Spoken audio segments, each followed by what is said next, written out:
How to replace the propellers. The EVO NANO's propellers are attached with screws. Before replacing the propellers, prepare the replacement blades, screws, and screwdriver. Remove the propellers, hold the motor and old propeller, and rotate the screwdriver counterclockwise. Remove the screws and propellers, and repeat with the other propeller sets. Attach the propellers. You must first match the correct blades to the correct arms.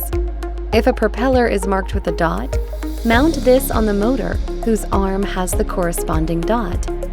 If there is no dot on the propeller, attach to a motor that does not have a dot. Put the screw through the propeller's hole, then set it on the motor. Rotate the screwdriver clockwise to tighten. Repeat this with the correct propellers in the correct motors. When finished, double-check to make sure all the propellers are properly attached and tightened securely. Thank you for watching.